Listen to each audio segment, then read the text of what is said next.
Hello everybody, welcome to Bad Big Games, where we talk about all things E3 and games. I'm your host Joseph, and E3 is upon us, so it's that time of year where we talk about my predictions for the Xbox E3 2019 conference. So with all that said, with all that out of the way, Future Joe, start the show. Yeah, we're only a few days away from E3 at this point. It's nuts. E3 used to be this thing that we all got really hyped for, but this year it seemed kind of quiet. The only real conference that I'm absolutely head over heels excited for is the Microsoft conference, and this is coming from a Sony pony. So even I'm sick at the moment, that could not stop me from making a predictions about this show. It's 2 hours long. Phil Spencer on Twitter the other day said there's going to be 14 Microsoft Studio games at this conference.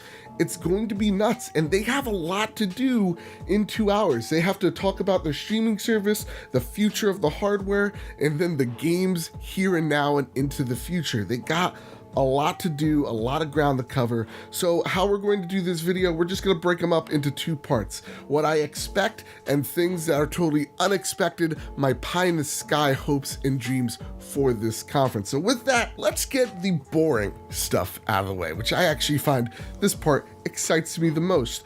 xCloud. Now with Google Stadia announced and they have their own little conference happening a few days before E3, Microsoft has to show the world that, hey, Google Stadia is nice and all, but xCloud is where you want to play if you want to play streaming games. And rumor has it is that xCloud is a hell of a lot more impressive than Google Stadia. So no doubt we're going to see at least a 15-minute demo or whatever, them talking about their xCloud service. And hopefully that means that there's going to be a beta down the line. But I actually really want to see how this thing works live. I would love to see a person play on an Xbox and play on a laptop, play on a tablet, play on a phone, like you saw the Google Stadia stream do. I really want to see that. So with that, yeah, I think we're going to see a beta for xCloud somewhere in the holiday season, and it's going to be a big focus on the show. The next focus that they're going to have, and it's going to be probably at the end of the conference, is talking about the next generation hardware with the Scarlet line of rumored consoles. Now, when I say they're going to talk about Anaconda and Scarlet, I really mean in the very broad sense. Like, they're going to be very vague about it, kind of like how you saw with Scorpio 2 years ago. They're going to probably have a lot of developers on stage. There's going to probably be a montage of next generation, either engines in play or games that we're going to see very few snippets of, and I think that's going to count for some of the games we'll be seeing at this year's E3. So with that, we're going to see probably a good 5 minutes of them going, hey, listen, we know streaming is a thing that we're doing, but we're still committed to hardware. So let's talk about the games, the reason why we get excited each and every E3, and let's start with the 2019 games. I actually think Ori and the Will of the Wisps is coming sooner rather than later. The last time we saw it was at last E3, and we know that this game has been worked on for a few years now. Ori doesn't get the love and respect it deserves because it came out during the beginning of this generation when Xbox was just getting dominated by the PlayStation 4. So I would like to see Ori get that Cuphead treatment where it's in September, it's backed by Microsoft, you have this beautiful artistic game that stands out, and yeah, I hope it gets the Cuphead treatment because it looks absolutely wonderful. Then we're gonna absolutely get another Forza Motorsport game. Does the number matter? Did I forget as we're recording? Absolutely. They're gonna put his car on stage, Twitter's going to complain, I'm going to poke fun at people complaining, the game's gonna sell millions of units, so it doesn't even matter. And then Gears of War 5 will round out this holiday season. I'm hoping it comes out, of course, sooner rather than later, because I'm a huge Gears of War nut. So September usually is when they come out, typically the end of September or early October. I feel like that's the same fate that Gears of War 5 will have. But something tells me this may be later in like a November release to give all their games a room to breathe. So with that, we're going to see more Gears of War 5. We're going to see more gameplay. We're going to see a more amazing trailer. I really liked what I saw last year, so all I really need to see is that beta announcement. Hopefully July, August, I get my hands on this game. I'm super pumped. And yes, we're gonna probably see that Gears of War Funko Pop mobile game. It's gonna probably get a day and date release. I really feel like that's the only way, and I'm sorry for the pun, that game's going to pop on stage, is if you can download it during the show or right after the show. And let's keep talking about Gears of War, but let's move the year forward to 2020. And that's where we talk about Gears of War Tactics. This is a game that we saw last E3, where it's Gears of War meets XCOM. This is gonna be the PC-centric portion of the show. Gears of War Tactics is XCOM meets Gears of War, and I love when Microsoft takes their IP and just throws it into a different genre. This has me day and date, day one buy. Let's go for it. Next, if they really want me to pop a chub, they're going to announce and show a Age of Empires 4 trailer. This game, we know it's being in development. Age of Empires is one of my favorite series of all time. Let's get this going.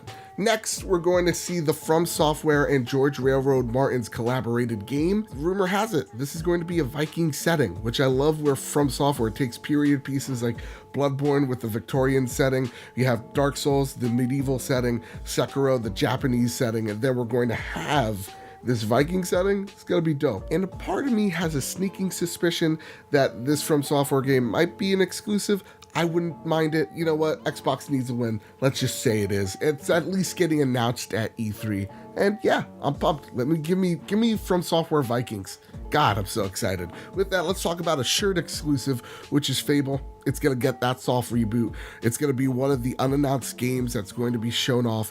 This game has been in the rumor mill for years now. Rumor has it Playground Games, the creators of Forza Horizon, are making a secret RPG. So it just makes sense that they're going to take an existing IP that they know people love, and with a development team people absolutely love with Playground Games, and they're going to showcase that game at this year's E3. I feel like it's a soft reboot, that of like a God of War or the Mortal Kombat games got their reboot.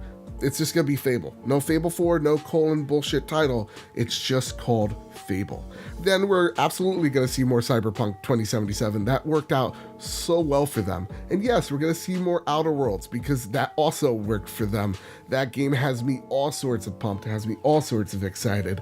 And then we're gonna talk about Halo Infinite. I believe they talk about it as a next generation Halo game, so I don't actually expect this on the Xbox One. What I do expect is another soft reboot.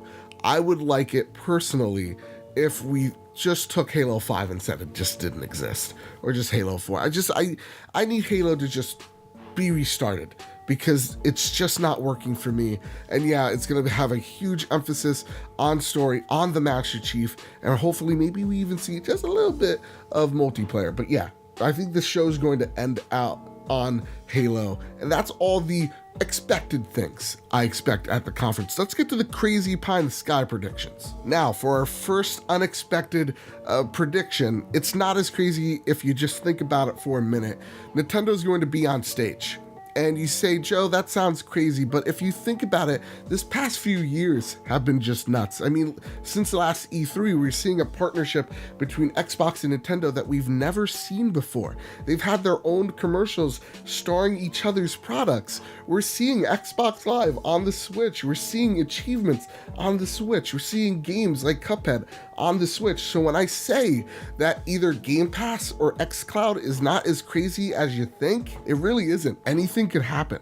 And yeah, I think we're going to see Xbox and Nintendo seal that partnership on stage. I definitely think we're going to see Doug Bowser, the president of Nintendo America, on stage shaking Phil Spencer's hand. Maybe they even kiss. I don't know. That's where we get really crazy with the predictions. So I definitely think we're going to see a Nintendo partnership, and we're going to go even further and beyond. And this goes into my next pie in the sky prediction, which it definitely is. After Doug Bowser and Phil Spencer lock lips on stage, we're going to get a montage of the Master Chief during Halo 1, Halo 2, and Halo 3. And you might be saying to yourself, okay, this is Master Chief Collection on Game Pass on the Switch. That's really awesome. It's going to end with a part of the Halo 3 trailer where the Master Chief jumps down that crater and there's just Covenant everywhere, right? And it says Master Chief finishes the fight, ...